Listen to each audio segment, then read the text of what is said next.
कोरार के do care में आपका एक बार पुनः स्वागत है।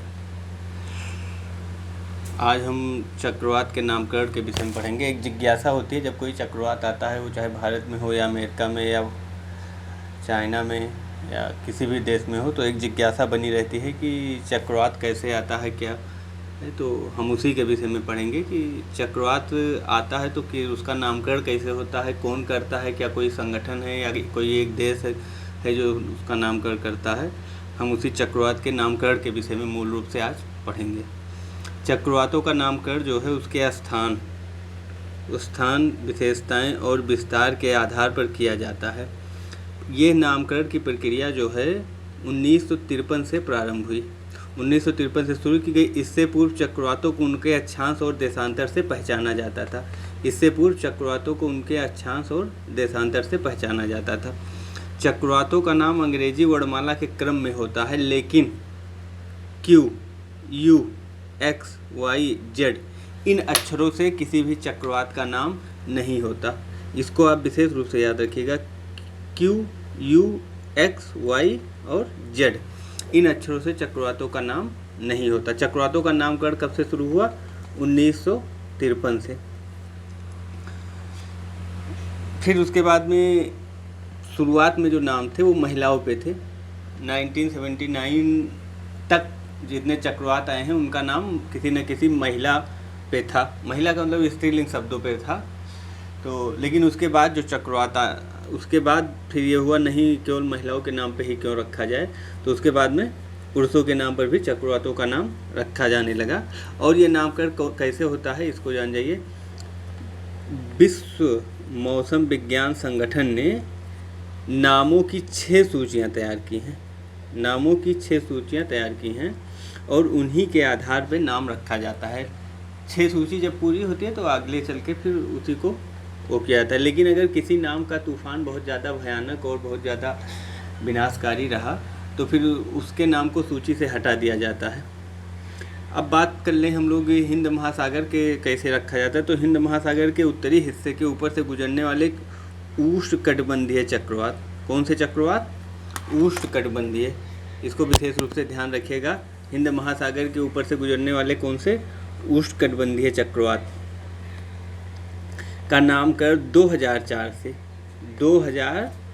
से देश के इस क्षेत्र के 8 देश कौन कौन से? Bharat, Bangladesh, Pakistan, Myanmar, Sri Lanka, Maldives, Thailand, Oman.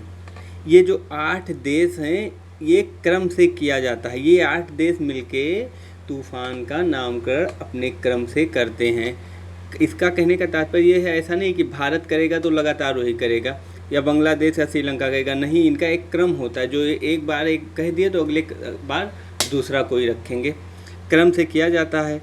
और इसमें विशेष ध्यान दीजिएगा, एक समिति गठित की जाती है। ऐसा नहीं है कि वो देश कोई नाम रख दे और उसी को मान लिया जाएगा। देश से कहा जाता है कि आपका क्रम है तो आप कुछ नाम सुझाइए, तो अपने हिसाब से नाम देते। फिर एक समिति गठित की जाती है कि किसी भी देश के वंश, लिंग, स्थान या अन्य किसी प्रकार का भेदभाव न किया गया हो उस नाम में। वो नाम किसी के सांस्कृतिक स्वभाव को या सांस्कृतिक चेतना को कुठाराघात न करता हो, किसी प्रकार का उससे जो गलत असर न पड़ता हो, तो इस प्रकार से होता है।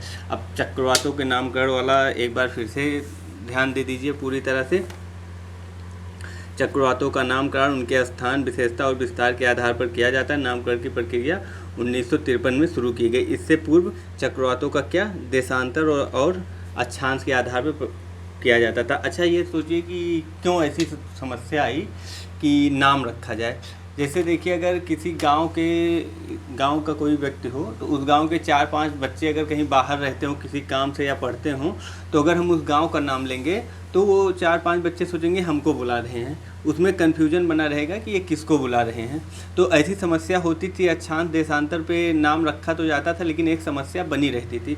उसी समस्या का समाधान करने के लिए नामकरण की प्रक्रिया प्रारंभ कर दी। नामकरण के लाभ क्या? अगर आपसे कोई पूछता है कि नामकरण ना रखा जाता तब भी कोई दिक्कत नहीं थी। नहीं, दिक्कत तो तब भी नहीं थी, लेकिन नामकरण रखने के बाद जो लाभ हुआ, एक तो पहचान हो गई कि हाँ ये पहचान है।